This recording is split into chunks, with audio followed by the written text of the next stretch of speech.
welcome to the Congo Hour. I am your host, Waynna, and Trippy isn't here this evening. So the show must go on with or without Trippy. I know a lot of you are like, oh my gosh, she doesn't have her locks anymore. Well, let me tell you the story about that. I decided that I wanted to take them out, and it took 2 days to take them out because we took each individual lock out. And the third day is when I went and got it shampooed, colored, and trimmed and rodded. So I don't know how long the rod set is going to last, because yesterday it looked way better than it does today. I feel like a bear today. But thank you so very much for tuning into the Congo Hour. Trippy asked me to reach out to our guests. I'm gonna say our guests, and actually Dr. Coker, as well as I believe it was probably Dr. Coker who initiated the whole interview. So shout out to my favorite doctor and friend, Dr. Joan Coker. And actually, she was gonna come down and help me host, but she was like a few minutes away from home, and it wouldn't have worked out. So, but I appreciate her so much for her willingness to even want to come down. Today's conversation is going to be sensitive, and I honestly, I have to hear from them, because I really, unfortunately, I hate to admit, I haven't really been following, but I did hear bits and pieces about it, and that topic is going to be the Israel-Palestine conflict. And so, welcome to the Congo Hour, gentlemen. Thank you, Waynna, Thanks for having us. Oh, you're welcome. Yeah, thank you, Waynna. You're welcome, definitely. So if each of you would introduce yourself, we'll start with you. Hi, so my name's Jonathan Tate. I was working with Councilwoman Sinead Darby and getting the Wilmington City Council to pass the ceasefire resolution, calling for a ceasefire in Israel and Palestine later last year. I am also of a Jewish background myself through my father, and I'm also the one of the co-chairs of the Delaware Democratic Socialists of America local, and also a member of If Not Now, which is a group of mostly younger American Jews opposed to the Israeli occupation of Palestine. Yeah. And are you originally from Delaware? Yep, I'm from Wilmington. I'm a true city native. I grew up on the north side on 22nd Street, and I've lived in the suburbs in North Wilmington, kind of on and off between for the past 15 years or so. Okay, all right, welcome to the show. Thanks for having me on. My name is Neil Hockstein, and I grew up here in Wilmington. I was born about, 10 blocks from here, maybe 5 blocks from here. Okay. Right? And grew up in North Wilmington, went away to college, but when it was time to come back after, I'm a physician, and when it's time to come back after my training, I couldn't think of a better place to practice than here. And so I work throughout Delaware, but I'm in Wilmington every week, working at Wilmington Hospital. And some people in the community may know my partner, Dr. Coker, and my friend and neighbor. And we worked together a lot during COVID in the community, in the faith-based community, in our practice, and in the incarcerated community, helping to educate people, get people vaccinated, and also working at Delaware State University to help with their testing program. And I also am involved in my own Jewish community. I'm on the board of the Delaware chapter of a group called Americans for Ben-Gurion University of the Negev. And so Israel is a small country, but much of it is a southern desert. And Ben-Gurion University, founded in 1969, was founded based on government mandate to help revitalize a desert that was really poorly populated. And, there are people across the world trying to help to do so. And the reason I was attracted to this university is it's really trying to solve the world's problems. It's trying to solve the climate crisis, but it's also trying to bring people together. And so Ben-Gurion University is a pluralistic university, Jews, Christians, Arabs, Bedouins. And so there's a program, for example, at this university where people who grew up potentially in tents in the desert, who've received a high school education, can continue on into college. And imagine a person who lives in a nomadic society, grows up with a sand floor, and ends up as a professor of medicine. And in this part of the world, where many Arab women don't have an opportunity to be educated, is now a professor of OBGYN. And so Ben-Gurion University does that. And so that drew me closer to Israel. I think this is an opportunity for us to talk about something that, maybe is not as well understood. I suspect that over the next 45 minutes or so, we're not going to solve 75 years or maybe 3,000 years of geopolitical conflict. But maybe we can see some compassion, because ultimately I think we all believe the same thing, that everyone has a right to live, raise your children, educate your children, and hope for a better tomorrow. Yes. And I think that if we can figure out a way to not just speak but listen, that we'll all be better for it. That's what I'm going to be doing a lot tonight, is listening so that I can understand.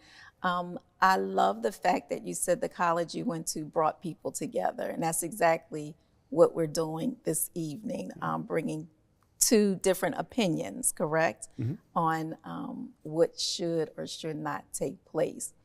For myself and for those that are watching that are not as educated as others, who would like to dabble, to share, or both of you actually can share your side of the story, if you don't mind. Sure.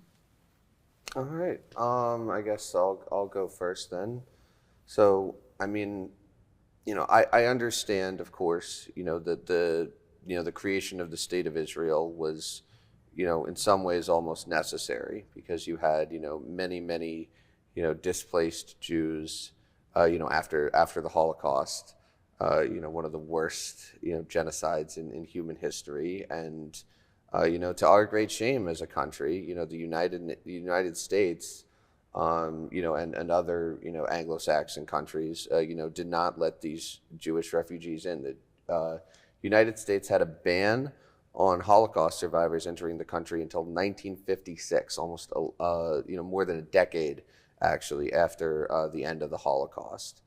But with that said, I mean, from the very beginning, Israel did not seek to live in peace with its Arab neighbors. I mean, the Ben-Gurion University sounds like an excellent institution, but it must be said that its namesake, David Ben-Gurion, who was the first president of Israel, oversaw, the Nakba, which was, the displacement of, hundreds of thousands of Palestinians, from their homes in 1948, and was what really, although there had certainly been, bouts of conflict, beforehand, it sort of really set the, modern, current 75-year era, of the Israeli-Palestinian conflict. And, ever since then, I mean, there have just been, so many Palestinians, especially after the 1967 Six-Day War, that have just lived in, been mired in poverty, been mired in, a statelessness that is really, unprecedented in the modern world, I think.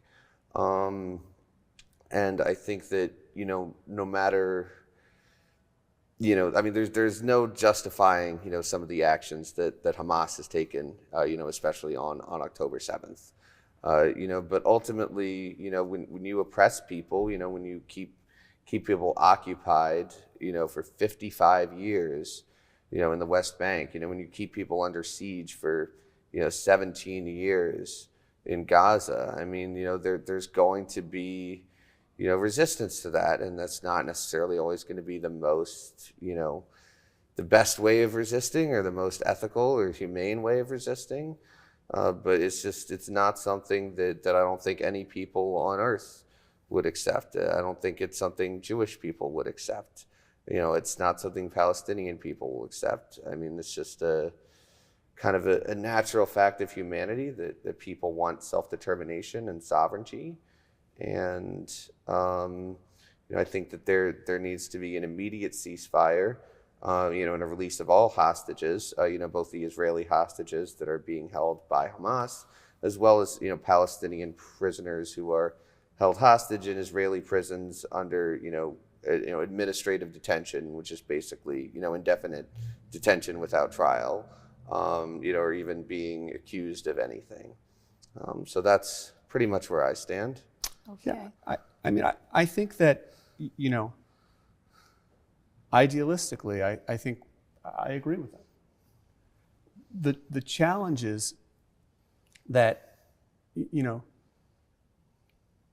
1947, there was a vote at the United Nations, and there was a vote to partition the land, and there was a portion that was partitioned and assigned to Israel, and there was a portion that was assigned to be the Palestinian state. And, Not to interrupt, was it an equal? So it was If I could chime in here, do you mind? Go ahead. So in my opinion, it was not an equal partition as it granted Jews a considerably higher share of land than their share of the population in the area. So at the time, the land was very sparsely populated. And most of the land that was allotted to the Jewish state was uninhabitable desert that really no one wanted. So 60% of the landmass was the Negev desert. And the sliver of land that was allotted to Israel was actually almost indefensible. But Israel and its leaders, including Ben-Gurion, really felt like this was the best opportunity we had to have a state. And so Israel accepted, and the Palestinians said no. And immediately upon the founding of the state of Israel, Israel was attacked by all of her neighbors and some countries that did not even border her.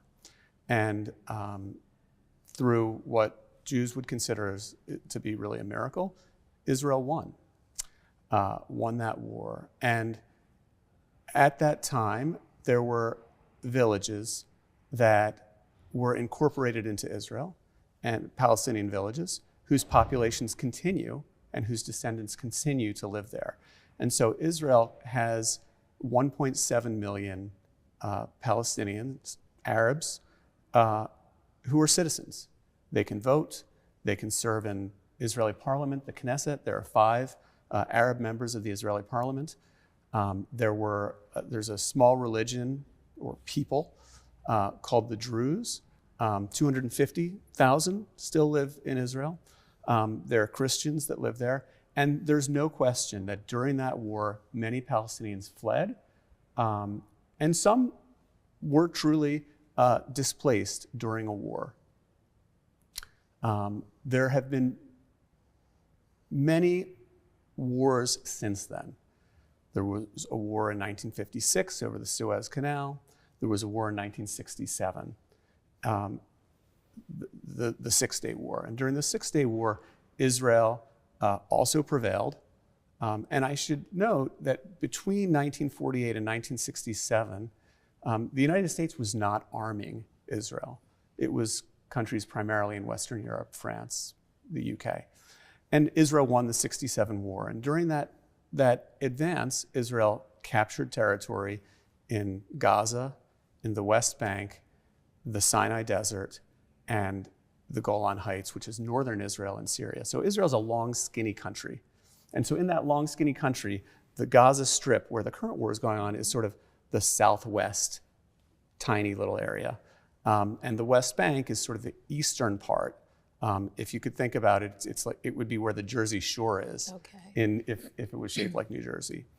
And after that war, all of the Arab powers got together and they went to Sudan, to Khartoum. And so the Arab League met and they decided, what are we going to do with Israel? We've just lost these wars. Israel's captured this territory. And they said, no peace, no recognition, and no negotiation. So those are the three no's. And so later, there's another war in 1973. Israel suffers some terrible defeats, but eventually wins. And then the Carter administration brings together Egypt and Israel, and there's a peace agreement. And Israel gives back the Sinai Desert, which is actually bigger than all of Israel itself. And Israel said, we're willing to trade land for peace. And then in 1993, there were the Oslo Accords, which is another peace agreement that at the time, most of the Israeli population didn't support and most of the Palestinian population didn't support. And Israel signed and agreed to the Oslo Accords with Yasser Arafat, and the Palestinians in the end did not. And since then, I should say, shortly thereafter, 1994, Israel signed a peace agreement with Jordan that has held. Since then, Israel's offered peace agreements in 2000. They were not accepted. In 2005, up to 2005, from 1967 to 2005, Israeli soldiers occupied the Gaza Strip. And in 2005, the prime minister at the time decided it's enough, we're getting out. And so there were 9,000 Israelis living in this Palestinian land in Gaza, and they were forcibly removed by the Israeli government. And the land was turned over to the Palestinians for self-determination. Now, I'm sure my friend would argue that it was an occupation because they didn't have freedom of movement. They couldn't come in and out, they couldn't control the port. And it's true that they didn't have freedom of movement.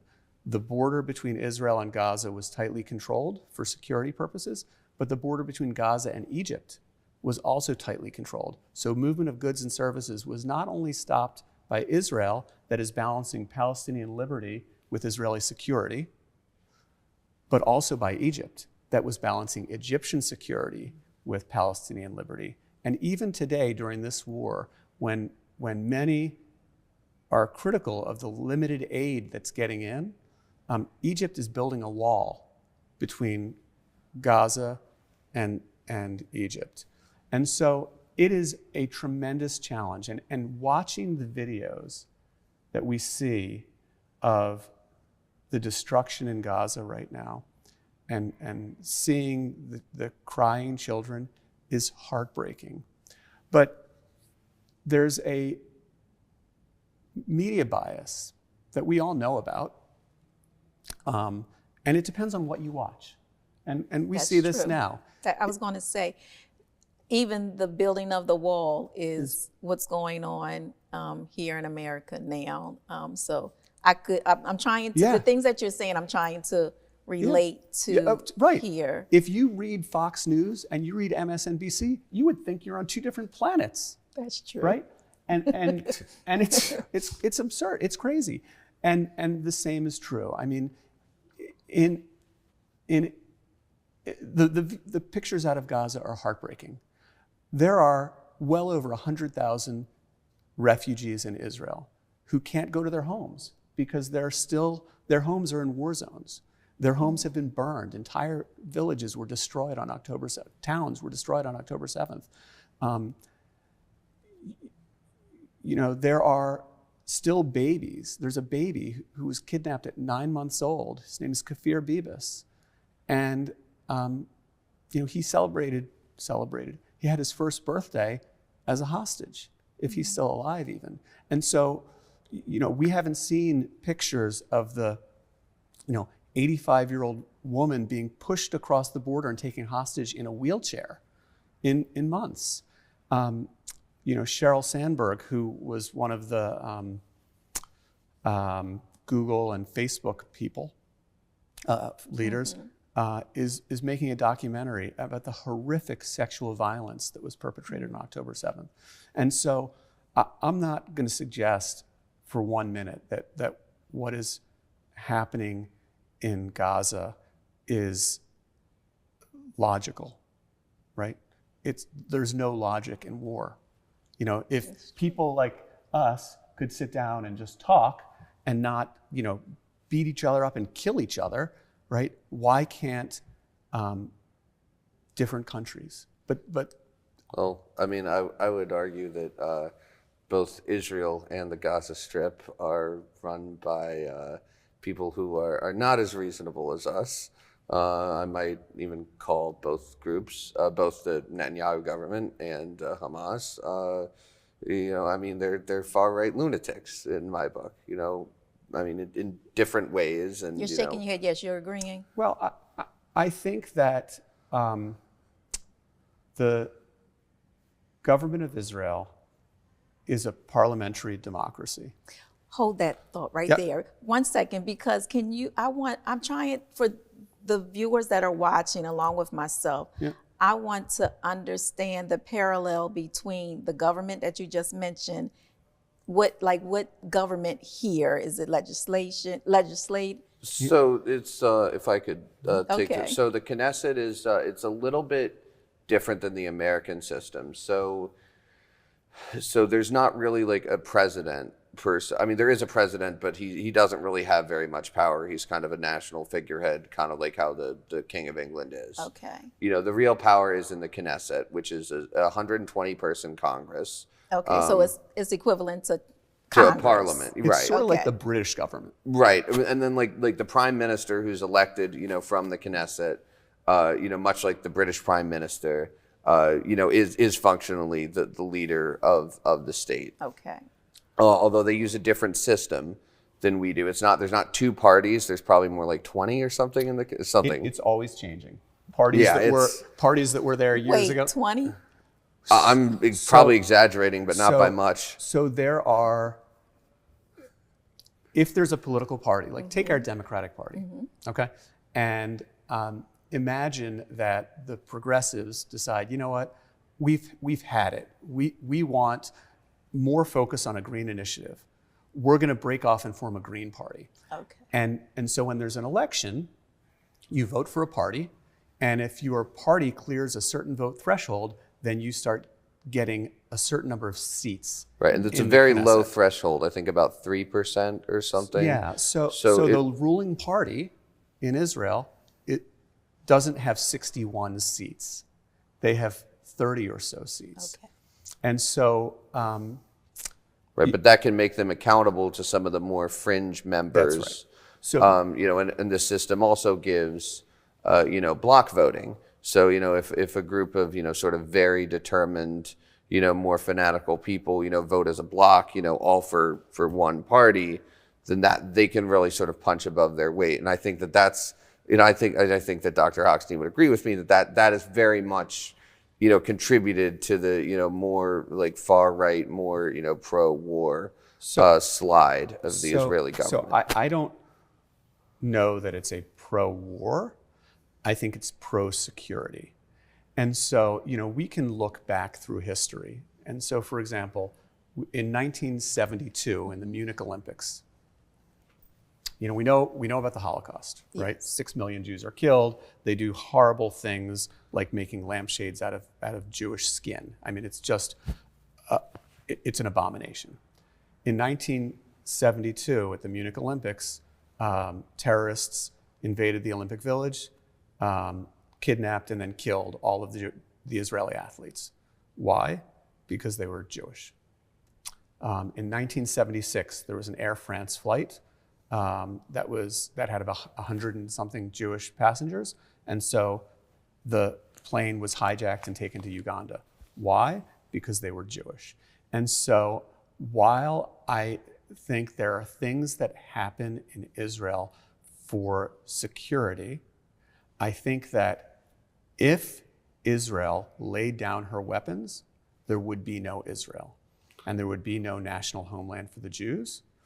If the Palestinians returned the hostages today, I think the war would be over. If the Palestinians laid down their weapons, I think there would be peace. If Israel again lays down her weapons, not only will there be no Israel, there will be no women's rights, there will be no reproductive freedom, there will be no LGBTQ rights, there will be no freedom of religion, there will be no free press. In Israel today, there are tens, if not hundreds of thousands of people protesting, both in favor of and against what the government is doing. There is no opportunity for the Palestinian people to protest Hamas. Hamas was elected in 2006 and has not had an election since then. The Palestinian Authority, which is in the West Bank, has not had a change in leadership in over 15 years. Israel's had multiple elections. Some of them Netanyahu won and the current government won. Some of them they didn't. But there have been multiple elections over the years, and ultimately security, which is the current government, won. I think the reality is after October 7th, the platform that this current government ran on, which was security, clearly failed, because after the most horrific attack on Israel and on Jews since the Holocaust, this government can't claim to be successful in security. And right now the approval rating, I think, is about 17 or so % the last time I checked. And so there will be new elections, and the current leadership in Israel will be shown the door. Who the Israeli people will select, I don't know. And I don't think anyone knows, even the political talking heads in Israel. But it won't be the current government. What the Israeli people select, I hope will reach out an olive branch, but it takes two people to make peace, and I think we're all praying for that. What I do want to talk about is specifically the resolution in City Council that. Do you mind if I address a couple of your points before then? Please.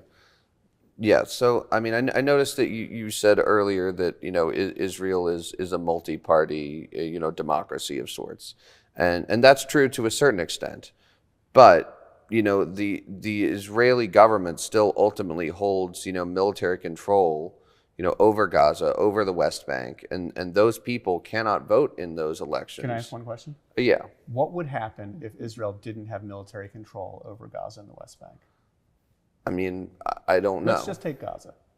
Well, since the But current you don't get to have someone's knee. You don't get to have your knee on someone's neck for 75 years and oppress them, and then say, well, I don't know what'll happen if I take my knee off their neck. Well, as an we excuse do know, to not we do have know, democracy. We do know one thing, though. We know that when Israel pulled out its troops of Gaza in 2005, left greenhouses, left an opportunity, and in fact, over the last couple of years, increased the permits to allow Gazans to come into Israel to work. We know what they did. And they drew maps of the towns so they could come in and burn people's houses and kill them.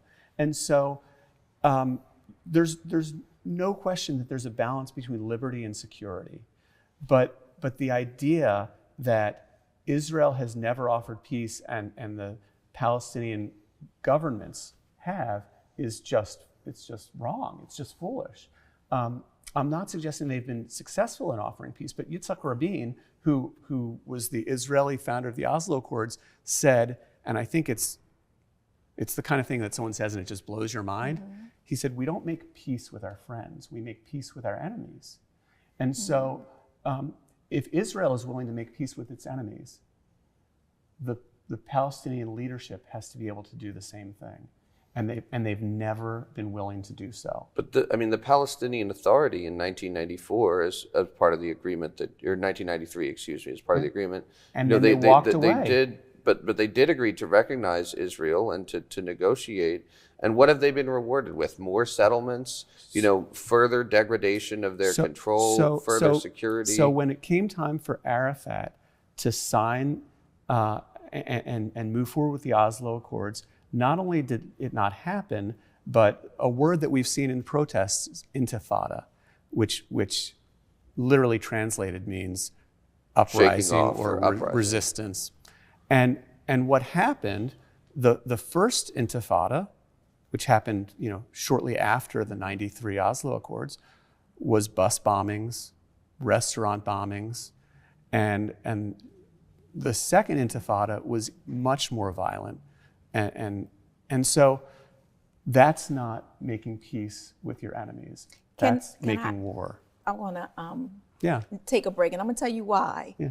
I know that it's sensitive for both of you, but you just said something that triggered me, and I feel like my heart is like, people can see my heart pounding outside of my shirt. You spoke about somebody's knee on someone's neck.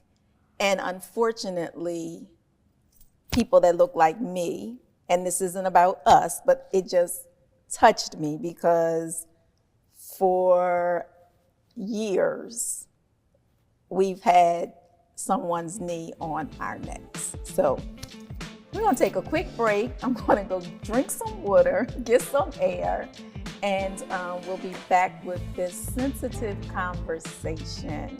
I wish we were like truly live so that we can have people call in or ask questions, but we're gonna take a break. Don't change the channel.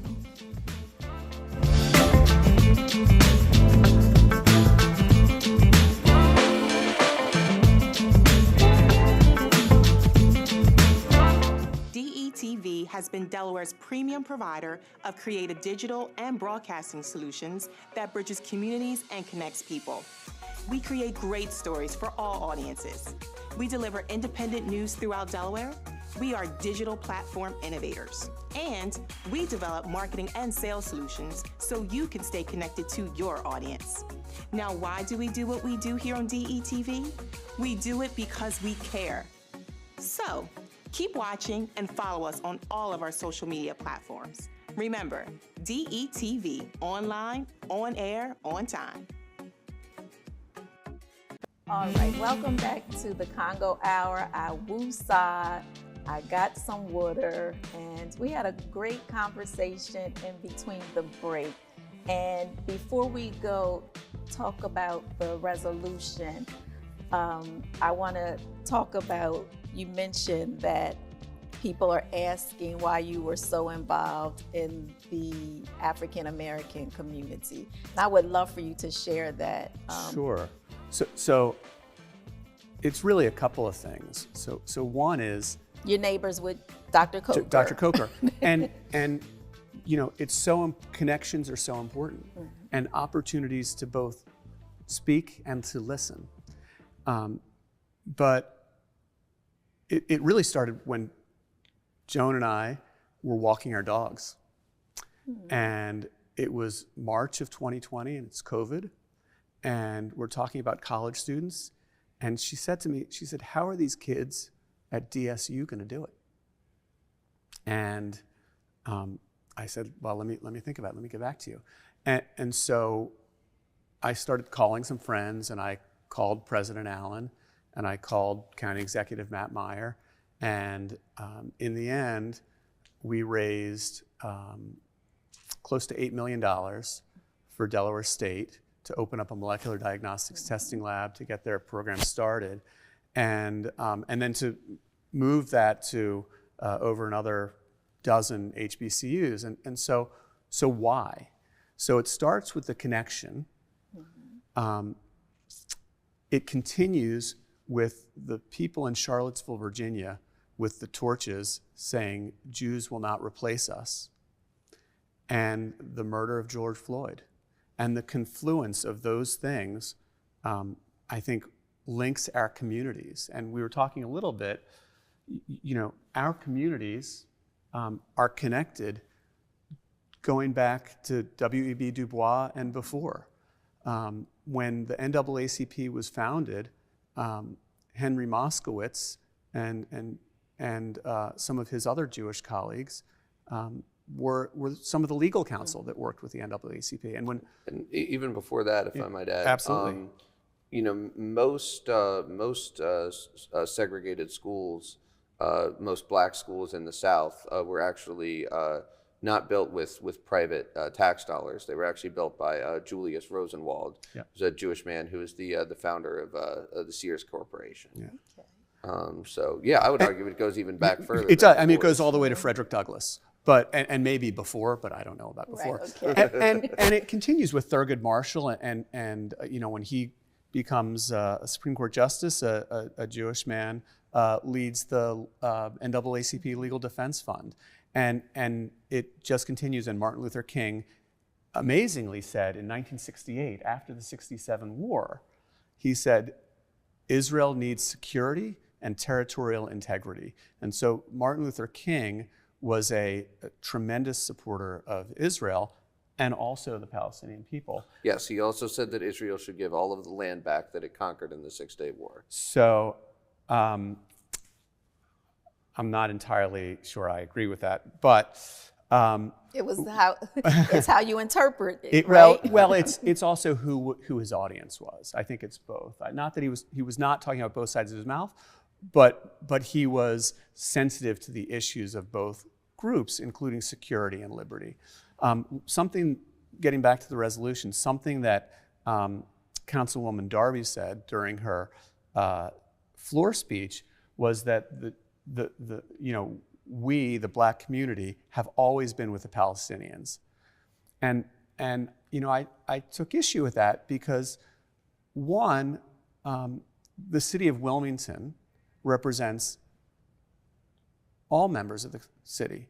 And in fact, Congregation Beth Shalom, the synagogue, is in the 2nd district, her district. And so the whole Triangle neighborhood where I grew up is a historically Jewish neighborhood in Councilwoman Darby's district, as I pointed out in my op-ed. And while the black community may be standing with the Palestinians, that doesn't mean you can't also stand with the Jewish community. And so the op-ed that I wrote said that many see the singling out of this international issue by single city council, which has never had on record that I can see on the internet a resolution about any international event. Not exactly, but I'll get to that in a minute. Well, I read every resolution online, and they had not weighed in on other international events by resolution, and they did this. And so people ask, can you criticize the Israeli government and not be charged as being an anti-Semite or with anti-Semitism? And that's a very challenging issue, because certainly every government can be criticized. When I think they start to merge is when you're criticizing the actions of one government but not criticizing others. And so the question is, why are you criticizing Israel when you haven't criticized others? And the International Holocaust Remembrance Society would say, if you're treating Israel differently than others, in that Israel's the only country singled out in this resolution, then that is when it becomes anti-Semitism. And while the resolution called for a bilateral ceasefire, or really it was recommending that the city of Wilmington encourage the federal delegation and the Biden administration to support this resolution, which Congresswoman Blunt Rochester did not, nor did 220 other Democratic congressmen, and all but one Republican congressman did not support it. And so overwhelmingly, the support was not for this resolution, which called for a ceasefire, because Hamas specifically said, after October 7th, this is a dress rehearsal, we're going to do it again. And if someone says to you, I'm going to kill you, and I'm going to kill your family, and wherever you are in the world, we're going to come and find you and kill you. And in fact, the president of Iran said, we're okay with Israel. Get all the Jews together in one place. They're easier to kill there. When someone says that, I think you ought to listen. And if any of the viewers want to Google the slogan of the Houthis, which is death to America, death to Israel, and curse the Jews. And so the Houthis, the Hamas, Hezbollah, all of these groups are trying to kill the Jews. And so if someone says that, and if someone says after October 7th, we're going to do it again, and Israel says, we'll just have a ceasefire, well, what do we think happens next? Right? The Houthis don't have any territorial issue with Israel. I mean, they're in Yemen. They're on the other side of the Red Sea.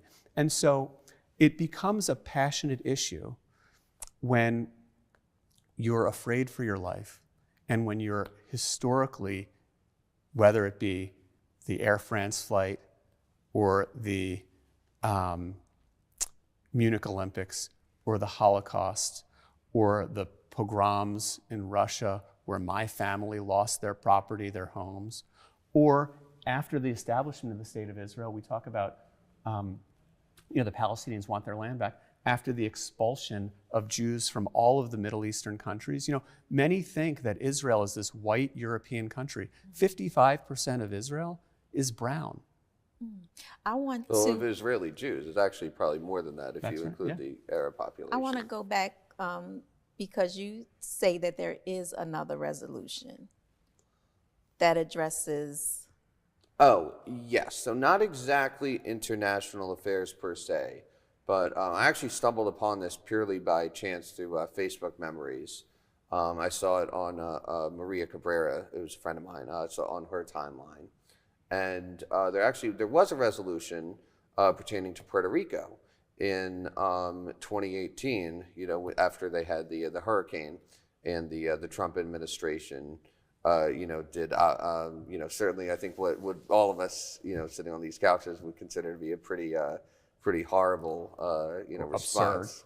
Absurd. Yeah, absurd. Yeah, I got to throw in the paper That's a good towels. adjective. Yeah, absurd. Yeah, let's roll with that. Maria, who's of Puerto Rican descent, did do a resolution, urging the Trump administration to do a better job and to actually respond to the needs of Puerto Rican people who are American citizens. Who are American citizens, to be clear, but cannot vote. Are in a separate. It's a whole different issue, but right. That's I don't want to again, debate Puerto Rico. Not an international affairs issue, and you mentioned in your response that you wanted to talk about Congo. Yes, so we tried. Go ahead. Finish, but you didn't, and so. But that wasn't a choice. I understand. So the lawyer didn't, or whoever was. But you didn't make a second resolution regarding Congo. So there's one resolution only about Israel. Other oppressed groups, other conflicts, other conflict, other human rights abuses are ignored. And what's going on in Israel is singled out.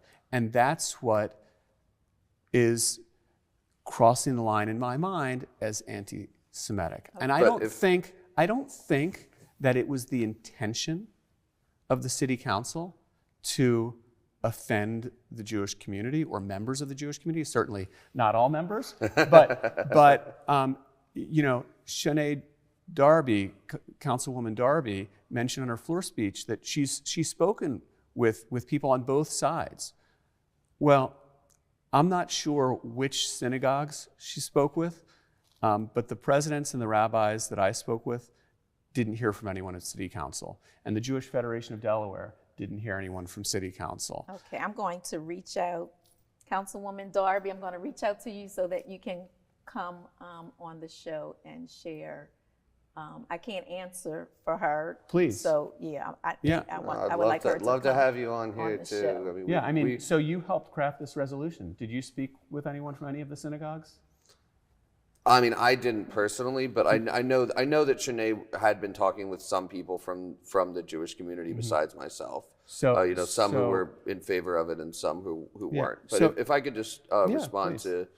to the whole singling out thing, I mean, I would argue that, while that, like, yes, like this was singled out in a way. I mean, in a certain way, our government also singles Israel out. I mean, they provide billions of dollars, to Israel. Now, Israel is a first world country. Stanley Fischer, who was the vice chair of the Federal Reserve and later became the head of the Bank of Israel, said that, Israel's standard of living is, roughly about 2/3 of what, that of Americans are. I trust the guy knows enough about both economies to make that call.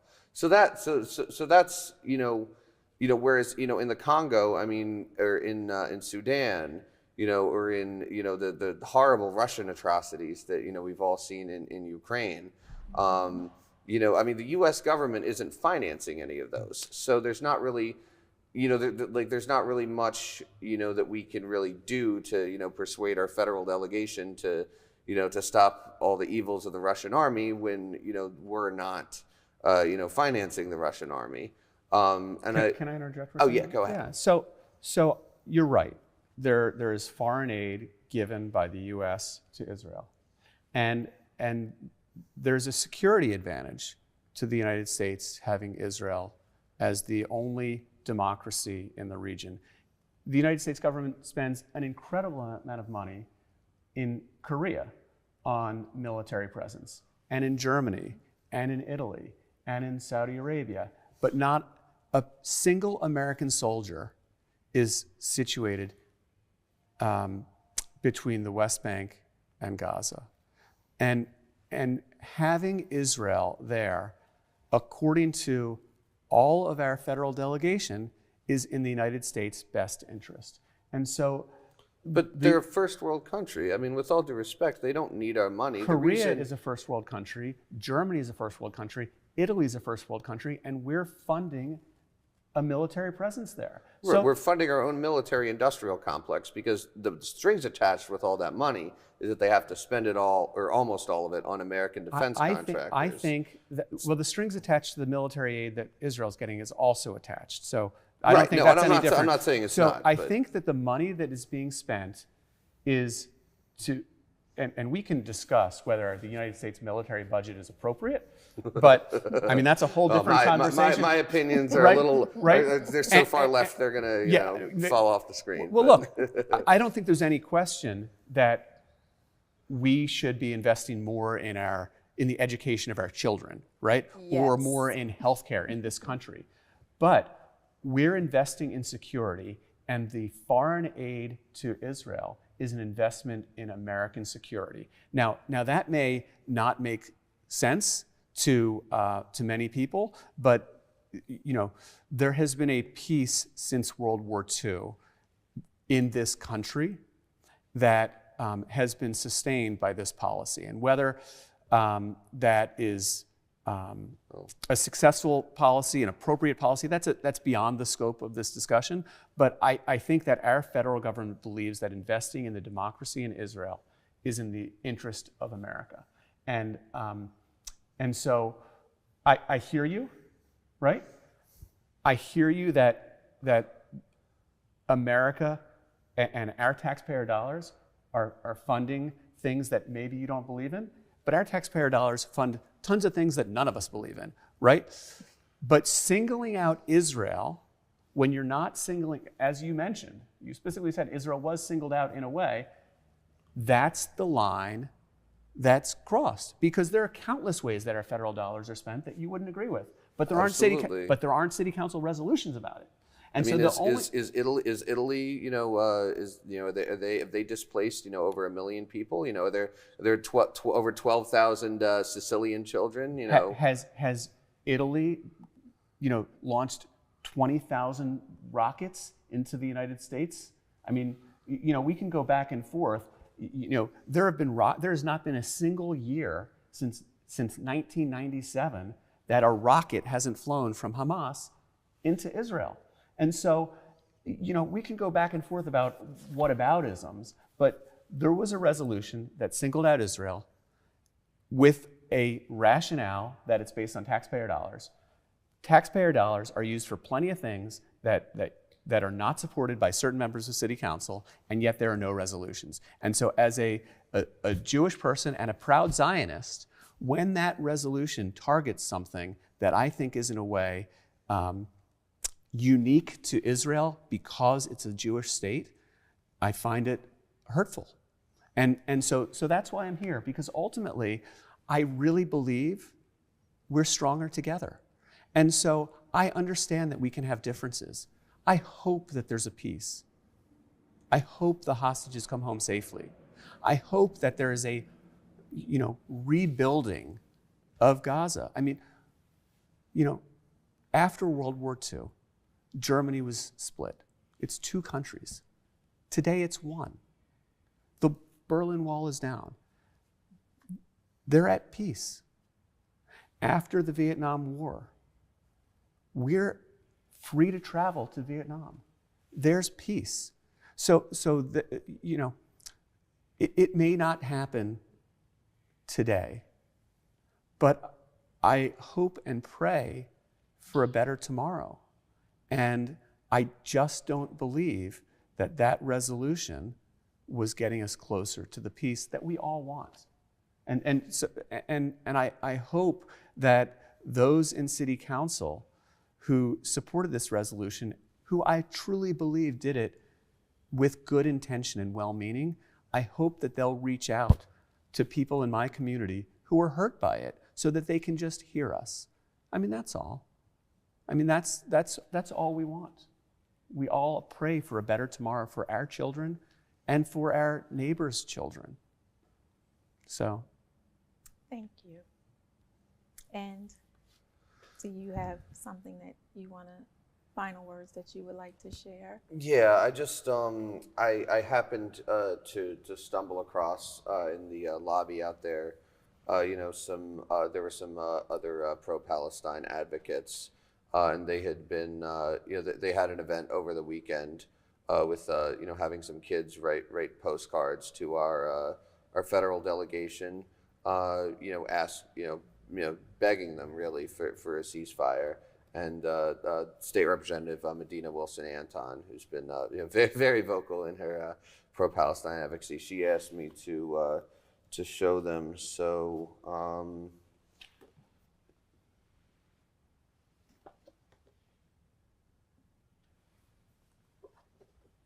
let me just.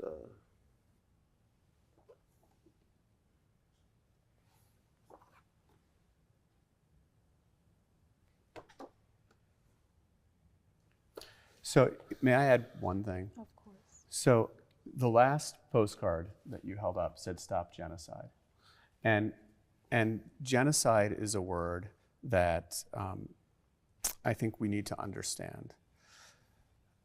There is no arithmetic associated with war, and so if there are, that's exactly why I felt comfortable holding it up. If there are 1,200 or 1,300 or 1,400 Israelis killed and 27,000 Palestinians killed, that doesn't mean that that one group is committing genocide versus the other. Genocide, by the Geneva Convention definition, is specifically the killing of people with an intent to erase them and their group from the world. And so what happened in the Holocaust, where the goal was to kill every Jew on the planet, that was a genocide, from which that definition comes. If Israel's goal was to kill every Palestinian, first of all, they have nuclear weapons. They could do it. But more so, if Israel's goal was to kill every Palestinian, they wouldn't send out leaflets saying, clear this area. They wouldn't have had 4-hour humanitarian pauses to allow people to move. They didn't have those until the American pressure came through. They were at war. They wouldn't drop bombs called door knocking. So they'll drop an unexploded bomb on the top of a building. They'll call, they'll text and say, we're going to blow up this building that we believe is part of the military industrial complex in Gaza. Please leave. And so I'm not suggesting those texts if they don't have electricity. I'm not suggesting that it's perfect. It's a war. But I don't think there's any question that the military in Israel is doing more than any other military on the face of the earth has done to try to protect civilian life. And so while South Africa, I think, absurdly brought Israel to the International Court of Justice, the ICJ said Israel doesn't need to change what it's doing, but should watch. The ICJ did not say Israel's committing genocide. But if the slogan of the Houthis is indicative of the way that Hamas feels, who in their charter, the Hamas charter says, we want to destroy Israel and the Jews. Well, that charter, I mean, I'm not going to defend Hamas. That's a genocidal intention. They have changed that charter since. Do you believe Hamas has a genocidal intention against Jews? I don't know, but they don't have the power to execute it. Israel has the power to execute it. Do you believe and they have the doing intention? so to the tune of 12,000 dead Palestinian children, who did nothing wrong. These children were not, attacking anyone on October 7th. The only thing I will say is there's a big difference between someone who comes into your house and shoots your child and you shooting someone who holds a child up in front of them as protection. So Hamas is using them as human shields. And Hamas is But that doesn't make it morally right to shoot at the human shield, though. If it's to protect your family, I think it does. So how about you? We have like 1 minute. He did say something that I thought about. You said that they will alert them. If there's no electricity, how are they alerted? They've dropped pamphlets from airplanes and Okay. They're doing everything they can. Look, I'm not suggesting for 1 second that even one Palestinian child killed is anything but heartbreaking. Every loss of life is a loss for that family, and it's devastating. I mean, it is truly unimaginable. Will y'all two come back again Absolutely. for me? Sure. And I'm thinking, as a mother, and I know this is a sensitive topic, I would not hold my child up as a human shield. I would want them to take me and not my child. That's just me. We're going to have y'all back on, okay? Thank you for having us. Thanks. Thank you. All right, thank y'all so much for tuning in. If you or someone you know would like to be a guest here on the show, they can reach out to me directly at 302-521-7325. And because this is the Congo Hour, and it is sponsored by Congo Funeral Home, want to encourage you to call Kim at 302-652-8887 to pre-plan your funeral. That's it for the night. I hope that you enjoyed our conversation. I pray that you've learned something. I was definitely educated, so thank you both for coming on, and you must come back, okay? Thank you for having us. All right, you're welcome. I pray that this week is the best week of your life. Good night.